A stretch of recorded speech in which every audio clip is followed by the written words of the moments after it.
Olá, eu sou a Andrea. E eu sou a Dani, bem-vindos a mais um episódio do Vozes do Transporte. E aí, pronta para mais uma? Pronto, que hoje o tema é muito legal, assim, é muito interessante, que É é um um tema tema interessante, mas difícil, né? difícil de Pro falar, que Brasil. já acompanha aí o transporte há muitos anos e parece que toda hora aparece uma coisa nova, né? Pois é, a gente vai falar sobre roubo de Exato, que carga, é né? uma A das questão de principais dores segurança, né? aí. Acho que depois do diesel, Nossa, talvez, né? Porque do sim, jeito que tá. sim. Bom, mas quem vai falar, agora eu vou ler, gente, porque o sobrenome é alemão. Então, quem vai falar com a gente é o Anderson Roel Briegel, diretor de negócios da ICTS Security. Eu pronunciei certo? Por favor, se apresente. Esse sobrenome certíssimo. foi um pouco difícil. Bem-vindo ao nosso sofá. Muito obrigada aí por atender aí nosso convite. Imagina, obrigado, meninas. Então, eu sou o Anderson, faço parte da ICTS, é uma holding de consultoria, de segurança, de compliance, de ESG. A gente está presente aí em vários clientes de diversos segmentos, e um dos segmentos é justamente esse segmento de logística e o segmento, principalmente, de transporte de cargas, com esse desafio aí para lidar com esse crime, que é o roubo de carga, que tanto afeta a produção nacional e tanto afeta quem opera no setor como um todo e a sociedade também. Você costuma dar também, a gente estava conversando nos bastidores, essa assessoria aí da empresa para o transportador e também para o embarcador. Para o embarcador, sim. E uma das coisas que até chamou a nossa atenção quando a gente fez o convite aí para você foi uma mudança no, vamos dizer, no comportamento hábito. Do crime. No comportamento do criminoso. Do criminoso, Boa. Porque o roubo de carga é notícia todo tempo, aí tem épocas que aumenta, tem época que diminui, tem época que a carga avisada é uma, a região é outra, horário e tal. Mas o que chamou a atenção foi que a notícia poderia ser positiva, né? Porque reduziu o número de roubos de cargas, segundo o estudo que vocês fizeram. Depois até queria que você falasse sobre. Mas o valor, o prejuízo, né, do transportador, enfim, aumentou. Então, não tem muita lógica, nem é uma boa notícia. Então, eu queria que você falasse um pouquinho sobre isso, né? Até como foi feito esse estudo e o que ele traz de novo diante do que a gente já estava acostumado a ver aí, do roubo de carga. Na verdade, quando a gente fala do roubo de carga, o perfil dele muda ano a ano. O fato é que após a pandemia, com a explosão do e-commerce, a gente teve um boom dos polos logísticos e um boom também do transporte logístico. O principal modal da gente é o modal rodoviário. E as quadrilhas especializadas, elas se tocaram nesse movimento, porque a gente, como consultoria de segurança, a gente faz análise de risco o tempo todo, mas a gente não se ilude. A gente sabe que o criminoso também faz. Por isso que a gente tem sempre essas sazonalidades que mudam frequentemente. A gente costuma dizer que o risco é dinâmico. E ele é dinâmico porque ele muda de horário, ele muda de dia da semana, ele muda de acordo com as datas comerciais. E isso acaba impactando nesse trabalho aí, que é hercúleo de tentar evitar o roubo de carga. Então, só para vocês terem ideia, o que a gente percebeu nesse estudo, analisando os dados de várias secretarias de segurança pública e dados, inclusive, de operações que a gente tem espalhadas pelo Brasil. É que esse crime, ele é muito focado na questão da distribuição. Então, o que a gente percebeu? Os eixos que são mais ermos são aqueles que têm um déficit de policiamento mesmo ostensivo, que aí a gente está falando das rodovias, que ligam esses polos logísticos aos portos, são os mais visados. E por esses eixos rodoviários é onde passa aquelas cargas de maior valor agregado e de maior atratividade. Não é aquela, apesar em número absoluto, o last mile, né, ser mais afetado, mas é um modal mais pulverizado, é uma Uhum. forma de atuação mais pulverizada. Quando a gente fala de transporte entre CDs e transporte entre CDs e portos, aí a gente está falando de muito volume de carga e de um valor agregado muito alto. E aí é nesse sentido, a gente teve mais eventos voltados para esse tipo de carga, por isso que a gente tem uma redução do número absoluto de roubo de carga, mas você tem um prejuízo financeiro muito maior. Ou Sim. seja, cargas industriais também, né? Não deixa de ser cargas Sim, industriais. porque sai- eletroeletrônicos, cigarros, bebidas. E o que Entendi. mudou das cargas que, vamos dizer, quando o volume era maior, de número de roubos de carga, alguma carga que antes era destaque ali, mudou? Mudou também o tipo de carga? Não teve mudança. O que teve Não. na mudança é justamente se eu estou sendo vítima com o meu caminhão cheio ou não. E é E é com um isso. caminhão cheio. E é com o caminhão cheio. Então isso me leva a crer, porque roubar um caminhão não é uma coisa prática assim, né? A gente sabe. No Last Mile, como você disse, tudo bem, é um carro menor, é quase como praticamente roubar eu ser assaltada e levarem o meu carro. É um carro menor e tal, e você se esvair aí pelo trânsito. Agora, quando você fala de um caminhão carga cheia, mesmo que seja um 4x2, ele está com uma carreta no mínimo ali 3 eixos, alguma coisa assim, é um caminhão longo. Então, quer dizer, o que me leva a crer que esses caras têm total preparo, sabem dirigir um caminhão, ou se eles têm, ou pode até ter um caminhão para desatrelar. Eu queria saber como que é esse evento, porque não é uma coisa rápida, né? Quando você fala de um assalto de um automóvel ou de um veículo menor no Last Mile. É uma coisa que requer Habilidades habilidade e um estudo, e você né? não engata, né? Você não tira um motorista Sim. e coloca outro, engata a primeira e sai a milhão. Não é uma coisa assim. Como eu falei, eles fazem a análise de risco deles e eles têm uma estrutura própria para lidar com roubo de carga. Então, exige um planejamento muito forte. Eu sei de casos, analisando, que eles contam até com retroescavadeiras. Então é todo um preparo Tem mesmo. todo um preparo. Gente, tem é um roubo caminhões. que leva Tem muitos ca- minutos. Não, dura uma ação, por exemplo, no Rio de Janeiro, Aham. dura cerca de 5 minutos. 5 minutos? 5 minutos. E, então isso é falta. Não existe política pública, né? Não existe policiamento onde Por tem que exemplo, ter. eu tenho tecnologias embarcadas hoje que com 4 minutos a gente consegue parar o caminhão.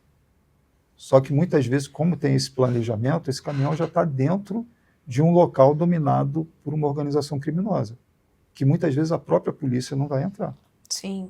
Muito menos Não sem uma a operação seguradora, policial, enfim, muito menos a sim. seguradora. Exato. Então, ele já tem toda essa estrutura para fazer o transbordo dessa carga e rapidamente fazer a distribuição entre os locais que ele já tem Que ele já tem pré-definidos. preparado que vão receber essa Exatamente. carga. Agora, sim, eu fico imaginando que, olhando, né, acompanhando o transporte, surgiram várias tecnologias, a gente estava conversando agora há pouco também sobre isso, mas vendo a evolução também do Crime dos criminoso, criminosos. essa tecnologia, sei lá, rastreador, monitoramento, enfim, Tem até como cortar, né, o escolta, caminhão. parece ser quase ineficiente diante dessa profissionalização do crime. Como que a gente entende essa situação, assim? Porque, assim, dentro do conceito que a gente trabalha na ICTS Security, a gente trabalha com alguns pilares de análise. Uhum. Então, eu vou desde a gestão daquele ecossistema de segurança, passando pelo pilar de tecnologia, que é o que você está falando agora, pelo pilar de pessoas, que são as pessoas que vão operar ali o meu sistema logístico, desde os supervisores até o motorista e o ajudante. Eu tenho um pilar muito forte de processos, que tem a ver com aquela política de gerenciamento de risco, e eu tenho o pilar de inteligência, que é um pilar que trabalha muito em conjunto com os órgãos de segurança pública e tentando antecipar situações de um roubo de carga, por exemplo. Tá. Se esses pilares não tiverem em equilíbrio, eu tenho uma vulnerabilidade. e o criminoso vai explorar essa vulnerabilidade. E não é de hoje que o pilar mais vulnerável é justamente o de pessoas. Porque é no pilar de pessoas que você tem o aliciamento de alguém, é no pilar de pessoas que você infiltra uma transportadora na operação, é no Uau. pilar de pessoas que a pessoa de desviar a tua política de gerenciamento de risco, por exemplo, e não vai colocar o dinheiro que ele recebeu ali num cofre, ele vai andar com ele numa mochila. Uhum. Então, são questões que a tecnologia ajuda, mas somente a tecnologia não vai fazer diferença. E como que trabalha essa questão das pessoas? É o quê? É treinamento. Isso que eu ia perguntar, é treinamento? É treinamento, é você ter o processo definido, é você estar analisando esses incidentes quando ocorrem a fundo, entender qual a causa raiz do problema, Uhum.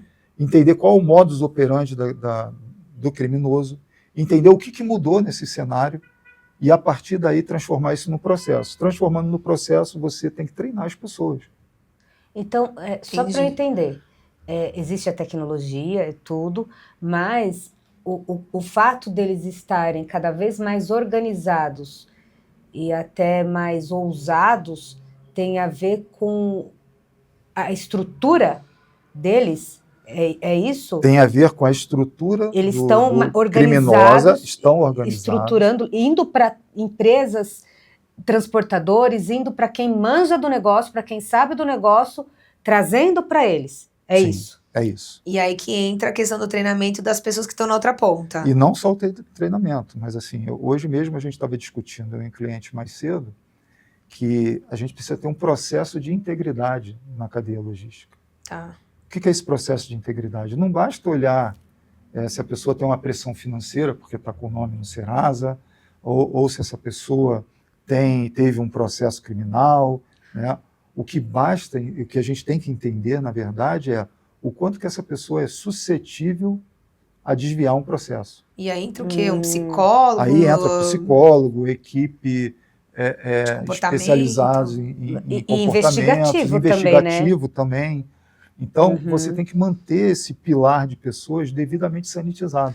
Nossa, então agora, só para finalizar essa questão das pessoas, eu digo como embarcador, né? Agora, como se eu fosse um embarcador ou um transportador.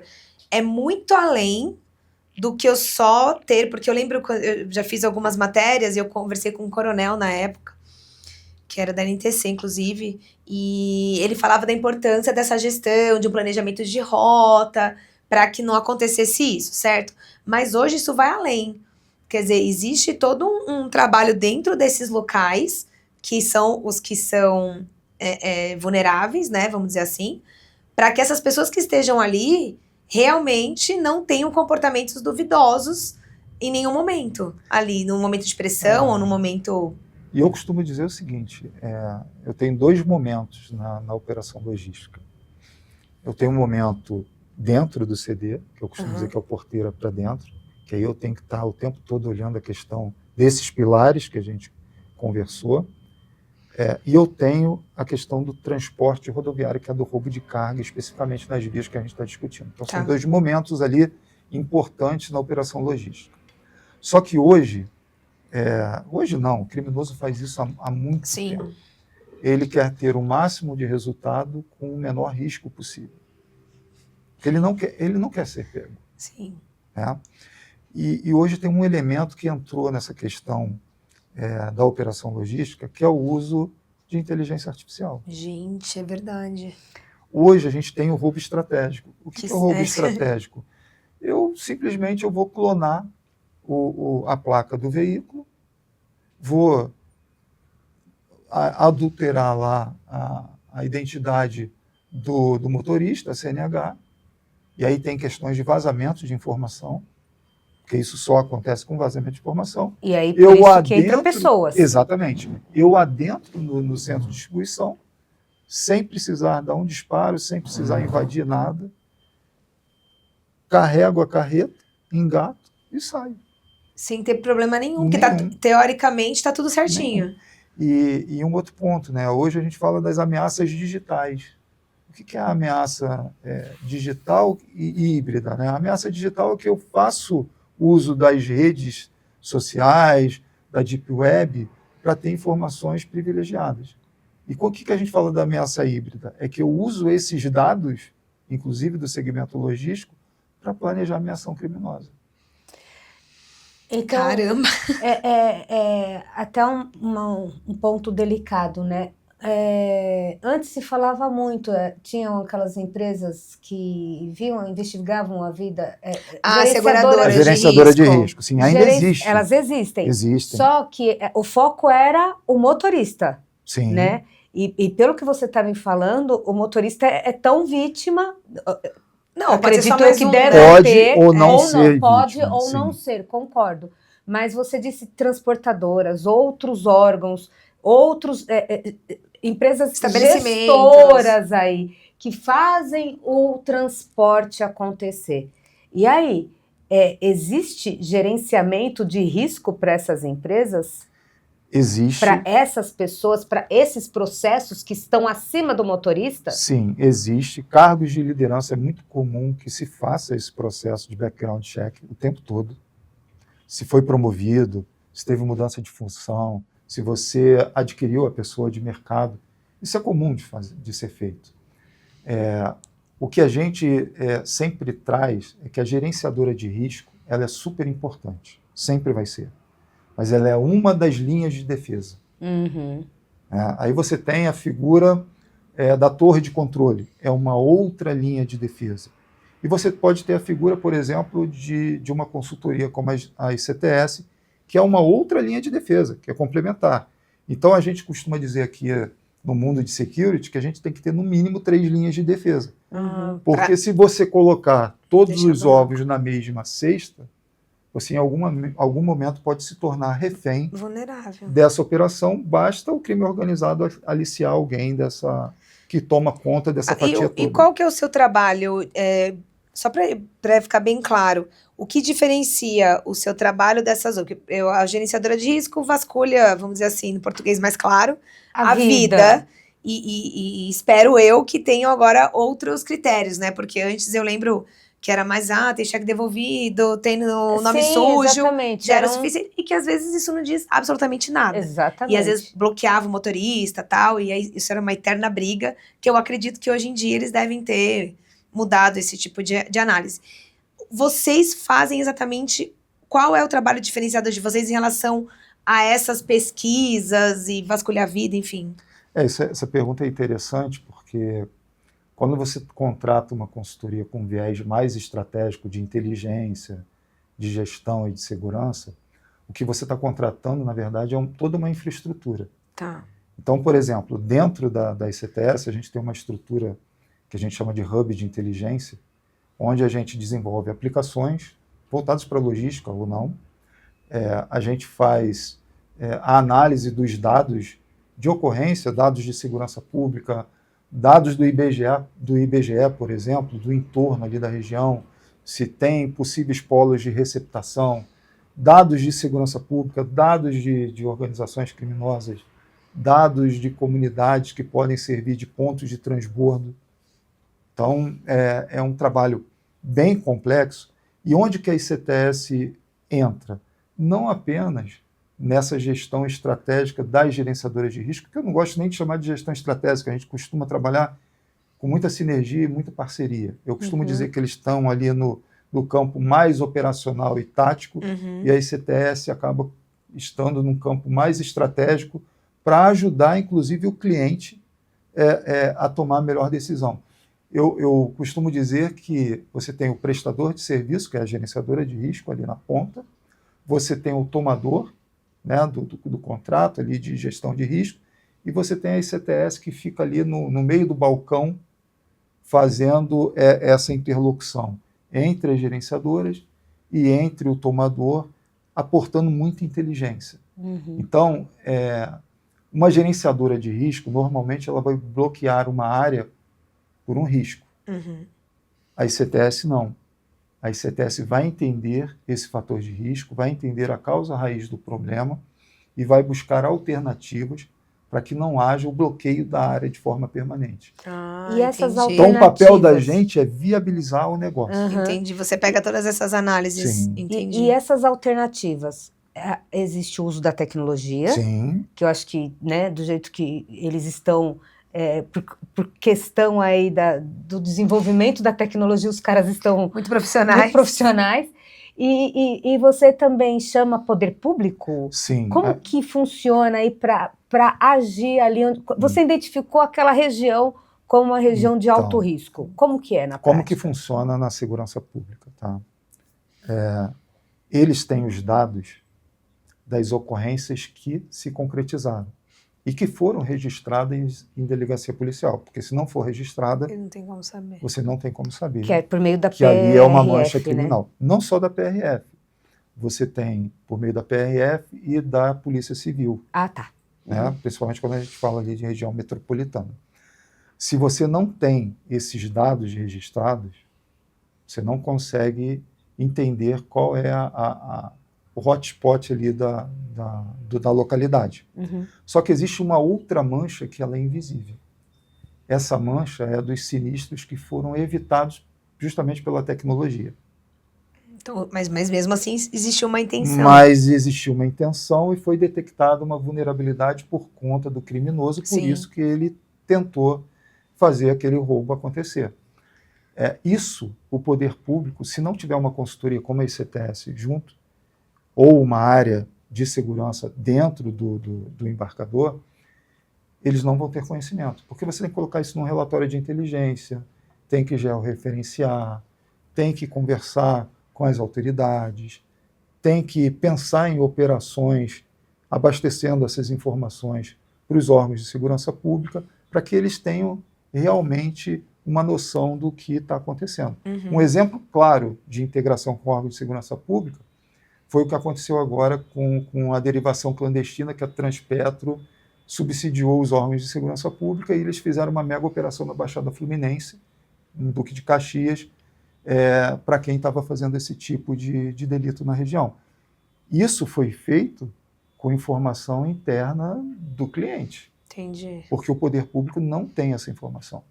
Porque O não vai ter cliente- essa questão Porque não dos que tem não do se evitado, ele não concretizaram. consegue saber. O Entendi. cliente embarcador. Exatamente. Porque ele aí que entra o seu serviço. Ele tinha essas informações porque ele utiliza a inteligência de empresas como a sua, de gerenciadoras de risco, ele junta tudo e aí ele dá essa informação.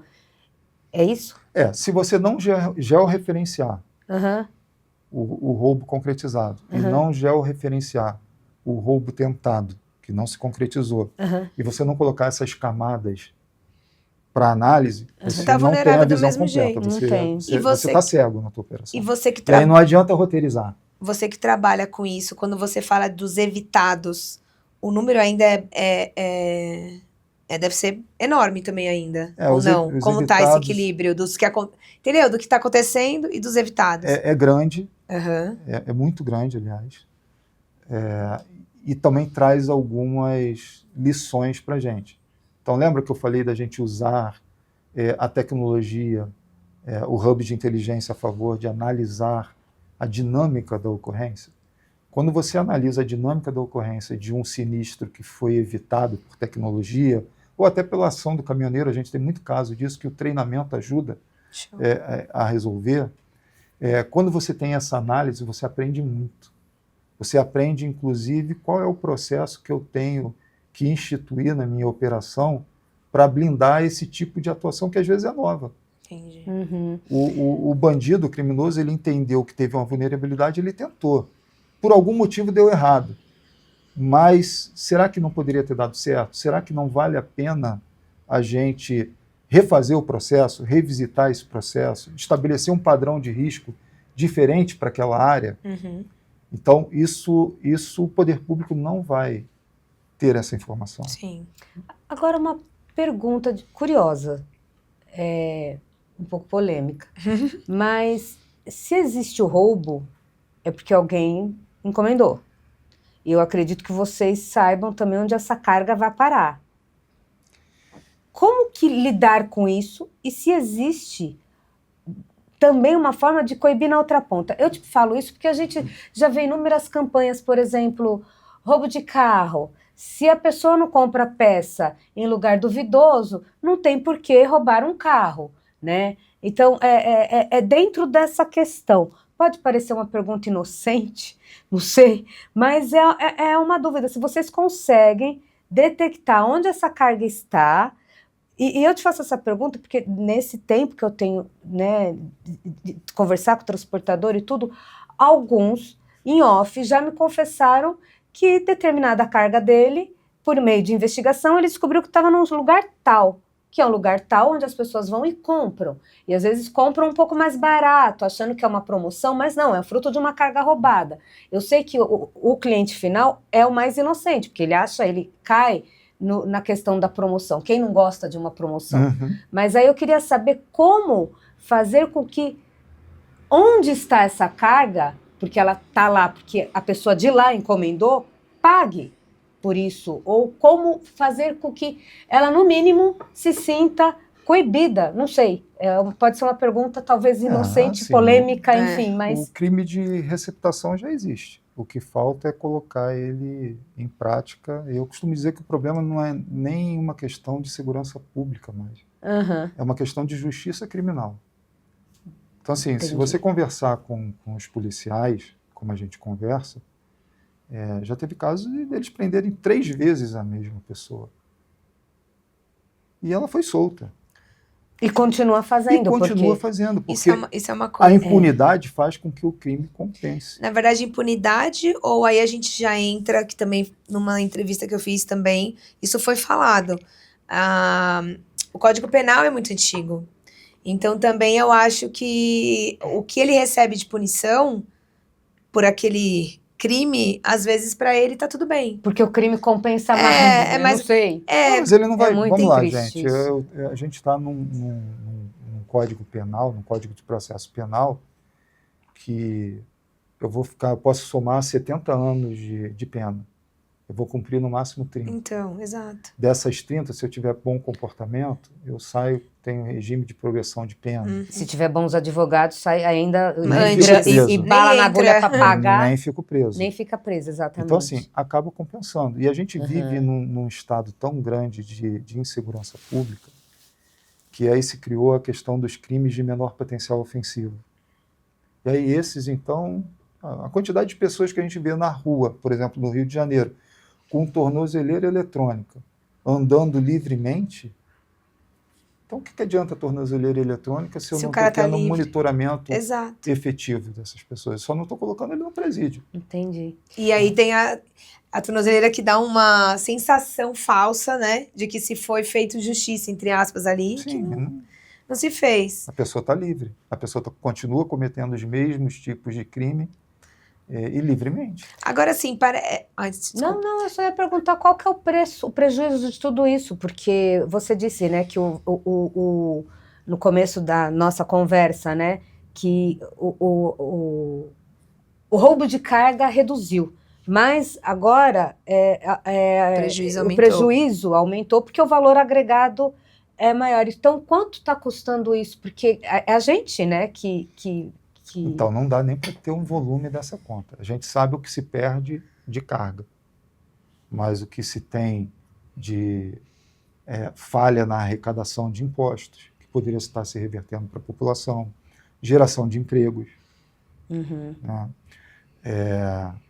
Esse é o impacto. Saúde social, a saúde das pessoas que podem estar impactadas. A gente estava conversando aqui sobre a questão da adulteração de cigarros, de bebidas, que isso passa também como uma parte desse desvio todo dessas cargas, né?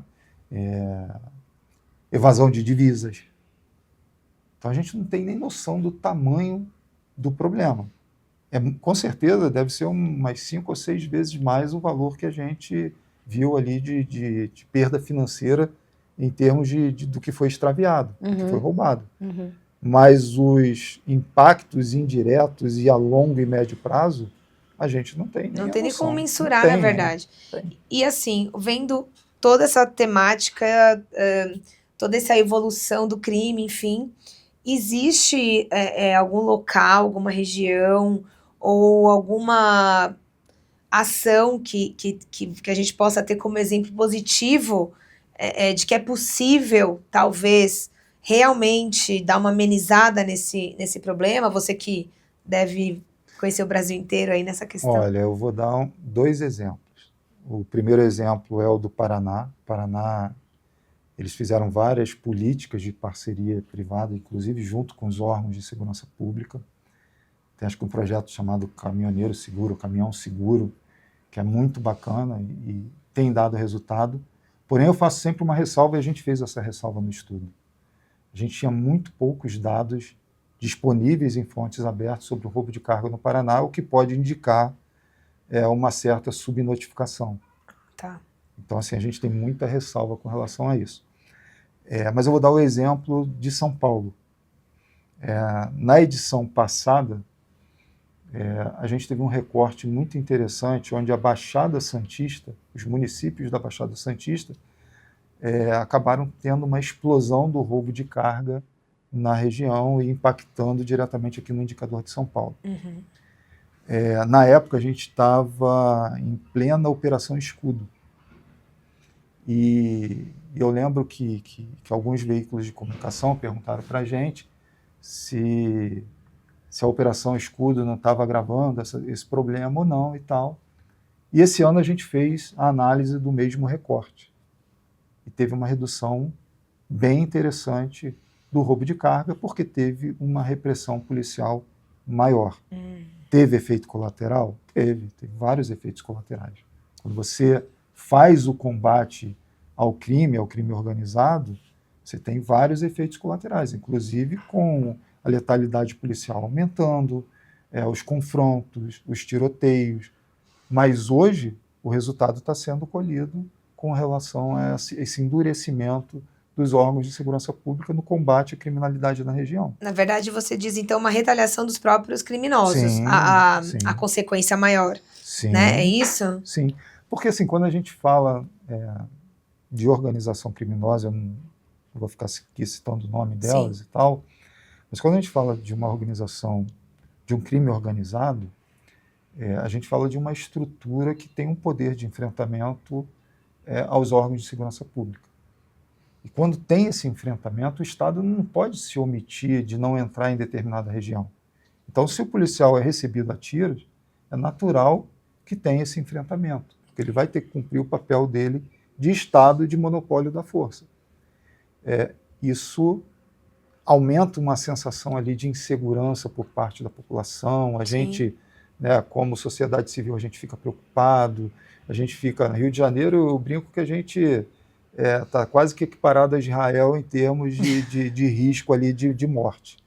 Né? Uma bala perdida, por exemplo. A gente não sabe o momento que você vai ter uma operação policial e vai ter um confronto ali das forças ou até entre facções. Né? Mas no caso aqui da Baixada Santista, eles foram muito eficazes nessa redução dos indicadores de segurança pública, porque a gente tinha um recorte que até então trazia quase que uma escalada. A gente falava que a Baixada Santista estava se tornando o novo Rio de Janeiro, né, por conta dessa migração do crime organizado, e eles conseguiram dar pelo menos uma cessada e ali segurando um pouquinho essa expansão do crime como um todo. Né? Então existe um caminho. Existe. E esse caminho passa pela integração dos órgãos de segurança pública. Tá. E assim, ela ocorre. Ela pode não parecer tão óbvia para a gente.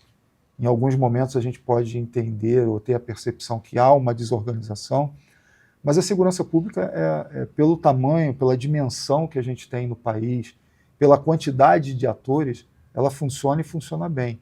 O que a gente tem que fazer funcionar, na verdade, é o sistema de justiça criminal. Sim. E a gestão de pessoas. E a gestão de pessoas e a questão da inteligência de segurança privada complementar à segurança pública. Então, assim, as empresas também têm que fazer o papel delas de comunicar essa mancha invisível, por exemplo. Quer dizer, cada vez mais...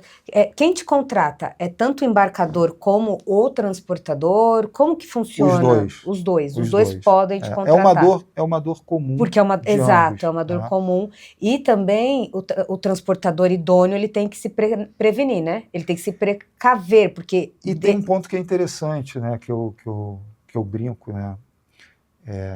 Tanto o embarcador, quanto o tomador, ou quanto aquele operador do centro logístico, quando eles contratam uma consultoria como a ICTS, ela acaba agregando valor para o negócio dela. Porque você, de novo, você tem uma nova camada de proteção. Você não tem só a gerenciadora de risco, você não tem só, de repente, uma política de gerenciamento de risco, mas você tem também a figura de uma consultoria com DNA israelense, né, com foco em inteligência e contra-inteligência, para trazer insights para o negócio e fazer esse transporte se tornar mais seguro. E você falou da inteligência artificial na mão dos criminosos. Sim. E na mão também pode ser útil hoje em dia, porque também teve essa evolução, né? A gente estava falando de tecnologias antes de um jeito que hoje com a inteligência artificial você tem Tem um mar de possibilidades. Um mar de possibilidades. Sim. O quanto isso hoje pode ajudar também No no combate, ou na porque redução. fiscalização, essas coisas que dependem de aumento de efetivo, que a gente sabe que também é um problema. A gente sabe que o efetivo não condiz muito com o tamanho territorial do nosso país, né? E nem muito nas regiões, enfim. Como que você enxerga o quanto ela pode ajudar do lado positivo, né? Na verdade, tudo tem um lado positivo e um lado negativo, né? Até mesmo usando do lado positivo, se não for de uma forma bem planejada, essa inteligência artificial usada de qualquer forma, com iniciativas pontuais de algum colaborador, pode trazer vulnerabilidade, porque você está colocando dados Sim. numa inteligência artificial que pode estar com as informações abertas. Entendi. E aí vai alimentar essa inteligência artificial utilizada pelo criminoso. Do criminoso. Então, isso tem que ser feito num ambiente controlado, com engenheiros de prompt, com cientistas de dados, com analista de dados, com a turma que sabe lidar com esse tipo de situação. E tem um outro ponto na inteligência artificial que a gente tem que tomar cuidado, é que ela é igual um gênio da lâmpada, sabe? Você tem que saber fazer o pedido. Sim. Porque se você pedir de qualquer forma, vem qualquer resultado. E aí você pode tomar uma decisão que vai te colocar em mais vulnerabilidade ainda. Então, assim, a inteligência artificial é ótima, ajuda e muito, mas ela é um cockpit.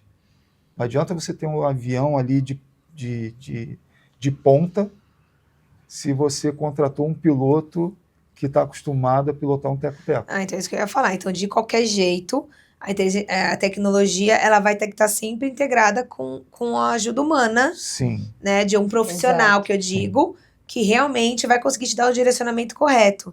Eu digo isso porque, às vezes, até por falta de conhecimento mesmo, alguma empresa pode realmente só aderir a isso e não vai ter o direcionamento correto. E aí me leva a te perguntar uma coisa, os seus clientes, que a gente sempre pergunta isso, são grandes transportadores e grandes embarcadores que você sente mais facilidade de conseguir mostrar o quanto é importante o seu trabalho, além dos outros pilares que você comentou, como gerenciadora de risco? Ou você entende que os pequenos transportadores também já sinalizam para isso? Então, a gente tem nesse portfólio grandes embarcadores e grandes transportadoras. É mais fácil, né, até pela questão financeira, de você ter esse tipo de solução embarcada na operação. Mas a gente, na ICTS, a gente fez um movimento que é muito interessante nos 2 últimos anos, de conseguir atender esse embarcador e esse transportador de médio porte. Tá. Porque a gente entende que em algum momento ele vai ser grande. Então, se a gente consegue já ajudá-los de alguma forma, de consultoria, a gente consegue customizar. E o bacana da ICTS é isso. É uma consultoria que ela é customizada de acordo com o tamanho do risco que esse cliente tem. Isso é interessante. Isso é bacana. Então, assim, não é uma solução que a gente chama engessada, enlatada. Olha, isso aqui é desse jeito e vai ser desse jeito e a gente não faz diferente. Não. A gente vai entender o cliente, vai entender a dor do cliente, vai criar a solução de forma customizada para que atenda a necessidade dele. Entendi. É porque, assim, não adianta a gente achar, e até os grandes, tá? A gente achar que ele vai investir R$ 1 milhão numa solução de uma consultoria ou de qualquer outra solução de tecnologia para proteger uma perda de 100 mil. Sim. Não faz nenhum sentido. Vai contra toda a teoria de economicidade, por exemplo. Uhum. Então, assim, a gente sempre faz esse movimento que a consultoria não é um honorário, não é um custo. A consultoria é um investimento estratégico. Tá. Você está trazendo um parceiro estratégico para o teu negócio que vai trazer insights que muitas vezes são valiosos e vai te fazer enxergar o que você não enxergaria, porque você está focado na operação logística, você não está focado na questão de segurança. Entendi. Isso é bom. E assim, se você pudesse... que alguém está assistindo a gente e preocupado aí com esse assunto. Para uma transportadora, e o embarcador também, os primeiros passos para que ele deixe de ser um alvo fácil, né? Porque ninguém deixa de ser alvo, na verdade, mas Sim. que deixa de ser um alvo fácil e ele tente se blindar ao máximo que ele puder. O que você poderia dizer? E até também te peço, se você puder, para o motorista, né? Porque eu sempre acho que eu entendo que tem motoristas que talvez se envolvam nesse esquema, mas também tem muitos que não se envolvem e eles estão ali. Dando a cara para bater, Exatamente, na verdade, eles né? estão ali na linha de frente. Né? Então, quando existe essa vulnerabilidade, ele é o que sofre. Ele é sequestrado, ele, inclusive, que geralmente é o primeiro a ser acusado, ou ser... Acusado não, como a gente fala? Investigado. Então, sempre cai bastante ali nele. Então, eu queria que você pudesse dar uma pequena orientação aí, tanto para o transportador embarcador, quanto para o motorista. Pode se blindar, né? O que vamos for se tornar possível. menos vulnerável, né? Sei lá. Então, vamos lá. Falando do motorista e do ajudante. Tá. A minoria é que se envolve. Não é uma maioria. Só que essa minoria faz um estrago muito grande. E essa minoria ela acaba se envolvendo não por pressão financeira, não por ter cometido algum tipo de erro lá atrás, porque a pessoa pode tentar mudar. Sim. Ela tem esse direito, inclusive. O problema é o desvio ético. É um problema de integridade. É de identificar algo errado e não reportar para o responsável. Né? E aí, tirando essa questão do motorista e do ajudante, o conselho que eu daria hoje, você ter uma estrutura de dados é mega importante. É o primeiro passo. Porque se você não tiver o registro dessas ocorrências, se você não souber, por exemplo, qual é a tua taxa de sinistralidade, por região, por bairro, por endereço, por dia da semana, por horário, por via, qual é a tua via que te impacta mais? Né? A gente tem casos, por exemplo, de pontos de vendas que muitas vezes estão conectados, de certa forma, com o fraudador. E aí o caminhão chega no local e é rendido. Nossa. Só que se eu não estiver analisando esses dados, eu não vou conseguir identificar, eu estou às cegas. Sim. Eu tenho CPFs que a gente tem que monitorar, né, de forma contínua. Porque muitas vezes essa pessoa sai de uma operação e vai trabalhar em outra transportadora. E como não foi feito o registro de ocorrência, você não sabe que ele estava envolvido. Entendi.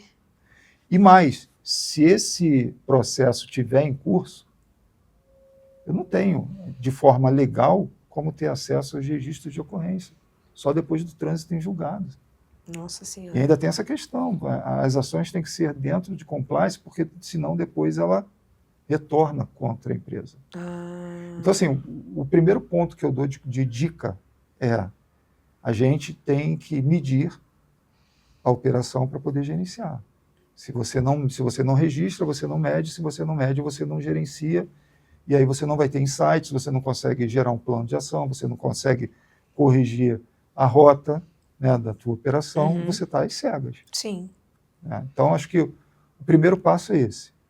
Ter esses dados registrados, ter um sistema para registro, ter os laudos de risco sendo realizados, identificados, teve desvio de processo, não teve desvio de processo, o problema está no pilar de pessoas, está no pilar de tecnologia. Eu já tive casos, por exemplo, que o bloqueio do caminhão aconteceu com 6 minutos e a atuação do criminoso ocorreu com 5 minutos. Gente, Por 1 minuto, Por assim. 1 minuto. E é uma coisa que pode passar batido. Sim. Mas aí quando você conversa com o integrador ali da tecnologia e ele fala que é possível diminuir esse tempo de resposta, você já começa a fazer frente a uma vulnerabilidade que você tinha. Sim.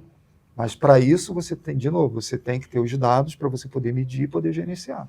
Então fica a dica aí É, para você que é embarcador, transportador e também motorista, né? Porque você tem que se precaver, não tem como, né? O motorista, eles conhecem bem a realidade na ponta. Sempre que a gente faz a entrevista com o motorista, vem muita coisa interessante. A gente já teve vários episódios em que quem evitou o roubo de carga foi o motorista. Nossa.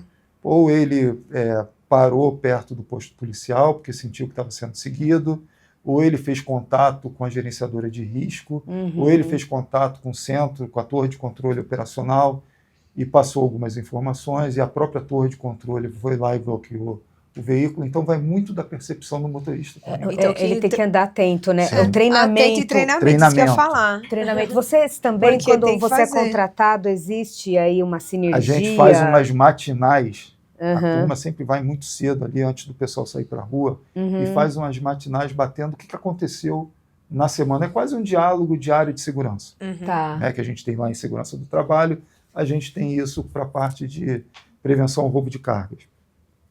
Nesses diálogos, a gente vai passando algumas situações. Lá no Rio é muito comum. Os meliantes estão de moto, apontam a arma para o caminhoneiro e dá o famoso Gabiru, vem me segue. E aí o motorista vai para dentro da comunidade. Nossa. Se ele tem o treinamento adequado, ele já faz algum tipo de comunicação ali com a central, ou desvia a rota de forma proposital, sai da cerca eletrônica e o caminhão vai ser bloqueado na via principal. Entendi. Porque uma vez que ela entre numa área de influência do crime, Não tem mais não chance. tem mais chance. E também esse treinamento deve ser muito importante, até como lugares como o Rio, por exemplo, Sim. que ali a gente já sabe como funciona, porque às vezes o motorista tenta ter uma atitude sem treinamento, ele pode correr risco de vida, Exato. né? é. Sim. Porque de repente, sei lá, o motorista, de repente, sei lá, A gente faz tem algum um movimento ali que o brusco, bandido entende. Sim. A gente Então tem um, é importante mesmo, até por segurança de vida dele ali, a né? gente tem um treinamento comportamental, né? Como você reage sob pressão. Uhum, Como que você vai se comportar no momento de abordagem, para não se colocar em risco. sim. Uhum. Isso é Isso é importantíssimo, né? importantíssimo. Porque é uma situação muito É delicada. tenso. Alguns caminhões são sequestrados, Sim. o motorista é feito de refém, o ajudante é feito de refém. E Exato. às vezes só libera o motorista depois que tá tudo... Isso. Depois Feito, que enfim, retirou a carga, aí você carga. libera o motorista. Isso. Então, E às vezes imagina a libera também o cara em tensão. qualquer lugar, é complicado, né? Isso se não apanha, coitado, enfim. Sim. Porque existe a violência, Uhum. né? Uma violência não só armada, mas às não é vezes um é cri- física também, Não é um né? crime sem barulho, né? É porque quando a gente fala do crime, é uma relação, assim, você faz o que eu mando, senão você vai sofrer Sim. um castigo, você vai sofrer uma retaliação. Exato. Uhum. Então você tem que saber como interagir dentro de um assalto, como que você reage, não vai fazer movimento brusco. Não percebeu antes, na hora da abordagem não tem o que fazer, a não ser Uhum. colaborar. Sim. Ou seja, mais uma função para o motorista, Mais uma né? função. Coitado, Sim. porque ele tem que andar atento, com segurança, Fazendo média. fazendo média e tal, e também ter a perspicácia de saber se existe algum Se está sendo movimento seguido, suspeito. suspeito. E o cuidado para, de alguma forma, não desviar o processo para que, por exemplo, durante uma fase de investigação policial, ele ainda não caia injustamente como uma pessoa que fez parte do esquema criminoso. Isso então é mais importante Sim. ainda, né? Porque isso é meio cruel às vezes. Muito Foi bom um prazer estar esse aqui, papo, aliás, muito útil. depois de um papo, foi um pouco pesado, né? Foi. Porque são notícias ruins, né? Que Mas eu- atrasam o Sim, país, mas o eu acho que quando a sistema e gente tudo. tá ciente dos problemas, por mais É. pesados que eles sejam, você pelo menos consegue se blindar de alguma maneira, Exato. né? E aí, como você faz para se blindar ou até para desopilar, né? Que a gente sempre faz essa pergunta no final, como você faz para tirar? Porque deve ser estressante pesado. mexer com lidar isso. com essa situação. É seu dia a dia, né? Meu dia a dia. Bom, se é do Rio, já tem uma praia, né? Então, Fácil. eu costumo dizer que todo carioca já nasce fazendo análise de risco. Então, Boa. Ah, sim. é comum pra gente, né? A gente faz análise de risco antes de sair de casa, durante o trajeto, quando volta para casa. Isso São é normal experientes. no dia a dia do carioca. Mas eu costumo fortalecer bem a questão da cabeça com bastante exercício físico, atividades, procurar sempre pensar positivo, né, e entender que a gente está fazendo a nossa parte para combater, né, para combater essa chaga que a gente vive, que é o roubo de cargas. Nem sempre a gente ganha, mas a gente tem, por exemplo, operações lá no Rio de Janeiro já com 30, 50 dias sem nenhum episódio de roubo de carga. A gente tem muitos tentados, mas os roubos concretizados são pequenos. A taxa de sinistralidade chega a 0,005% em relação ao Rio de Janeiro como um todo. Qual é a estrada que talvez seja aí... Eu já ouvi falar da Dutra, por exemplo. Sim, BR-101, a Dutra, a Washington Luiz, a BR-040, algumas rodovias federais da Bahia já estão figurando entre as principais rotas. Então, toda a rota que é centro logístico para portos e aeroportos, ela acaba sendo sempre muito visada. Mais vulnerável, né? Principalmente as federais, porque a gente sabe, né, o efetivo da Polícia Rodoviária Federal é pequeno. É quase tem sem um outro fiscalização. porém, que eu também não sei se isso, né, impacta, mas a má qualidade das rodovias, o caminhoneiro, às vezes, ele tem que reduzir velocidade, todas essas Mas coisas. ele cai também, né? Um buraco, essas coisas. Isso, de alguma forma, também impacta, acredito eu. Sim, impacta, mas tem um outro ponto também que impacta bastante, é que o caminhoneiro ele precisa parar. Para cumprir as horas. E aí, se essa parada não for uma parada segura, não tiver uma homologação de uma consultoria ou de uma gerenciadora de risco, ele está se colocando em perigo. Até e porque esse é o também principal não tem, né? ponto de Nem tem tantos ataque. pontos de parada seguros por aí, né? Exato. E só para finalizar, já que a gente falou das estradas, os horários. Bom, os horários da noite e da madrugada têm sido os mais visados, isso é histórico já. Madrugada? E à noite. E à noite. E à noite. Tá. Por quê? Porque há uma diminuição do efetivo policial. Mas normalmente quem está dirigindo à noite ou de madrugada é o autônomo, né? Porque as empresas, por lei, teoricamente, deveriam colocar os motoristas para dormir. Mas aí, se eu sou criminoso, eu vou atacar esse motorista justamente num ponto de parada. Que ele está descansando. Ele está parado e está vulnerável. Exatamente. E que geralmente nos lugares, esses pontos de paradas, mesmo quando você põe estrategicamente, tem segurança. Tal, não tem. Aqui não tem, né? Ai, é tudo difícil, né? É aquela história, se correr o bicho pega, se correr o bicho come. Oh, meu Deus do céu. Mas, sabendo então dos problemas isso, e tentando reduzir, a gente consegue, né? Exato. Então, muito obrigada pela sua participação. Acho que foi muito rico aí as informações que você trouxe, né? Então, por mais que seja um problema importante e pesado de se falar, temos estratégias para tentar reduzir os riscos, né? Muito obrigada pelas informações. E você que aí nos assiste, fique aqui sempre, né? Toda quarta-feira, às 19h30. 19h30, um novo episódio com informações ricas assim. Até Exatamente. a próxima, gente. Tchau, tchau. Tchau, tchau.